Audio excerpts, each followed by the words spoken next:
Today, I'm going to be doing a review on set number 75337, aka the ATTE Walker.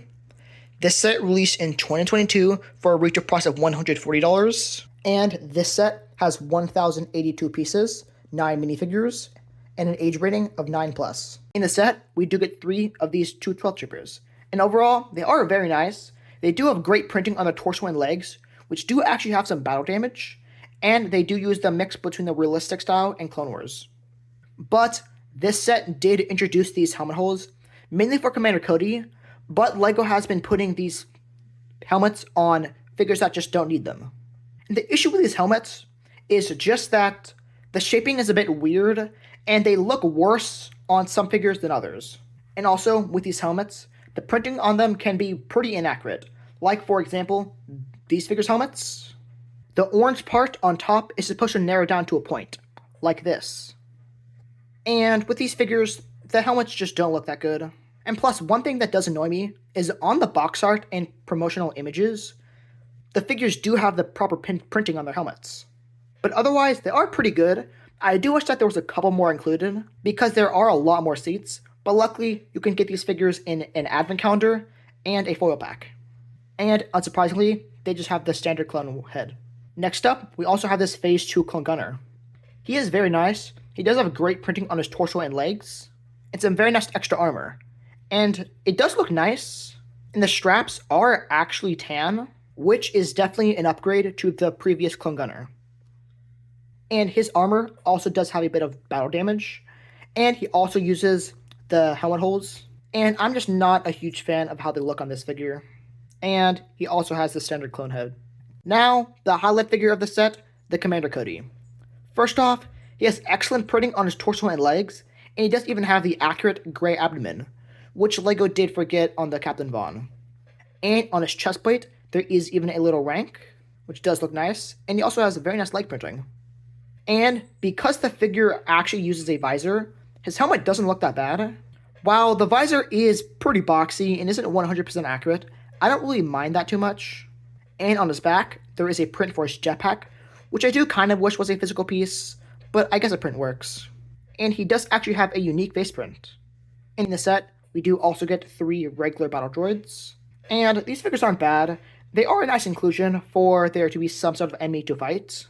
But, like I've said dozens of times, there's not really too much to talk about them, just because they are so common. But they are a nice inclusion. Overall, this is a pretty good minifigure selection. The clone troopers do have a couple of issues, mainly just with their helmets, but otherwise they are pretty good, and the battle droids aren't a bad inclusion.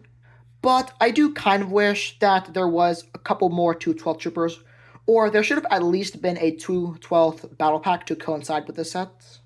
But the Commander Cody is an excellent figure, so this is a decent minifigure selection.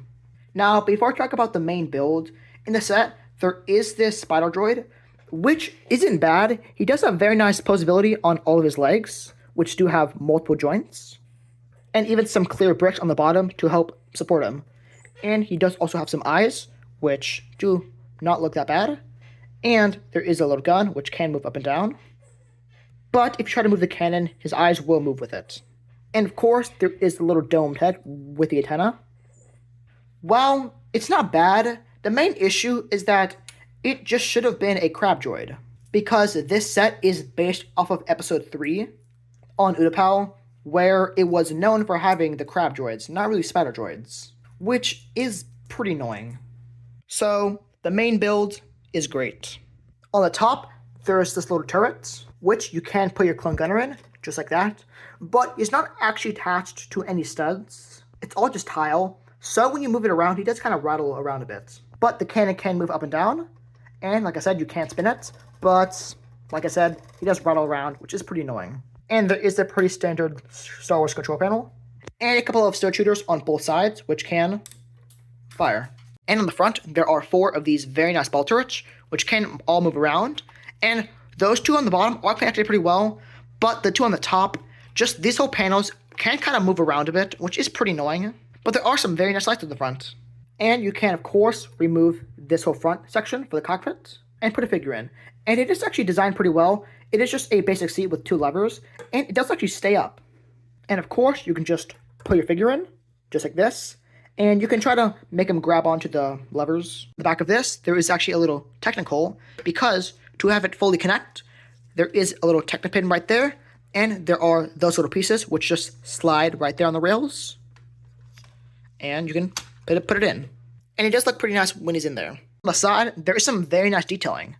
So right there on this front panel, there's a little sticker and a Republic logo, and there's another little sticker right there. And they do look pretty nice, and also the legs are built pretty well. First up, I am a huge fan of these gears.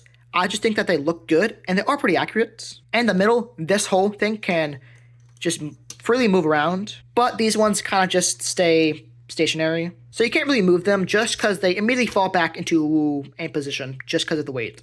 And the back leg is essentially the exact same as the front. But on the middle leg, there is this little whole front thing. Actually on the top, there is some more detailing with that little car hood with a sticker and another sticker right there. And the same goes for the other side.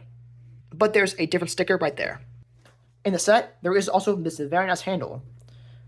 And generally, I like handles in sets just because it makes me feel safer to carry it, and it's way easier to carry the actual builds.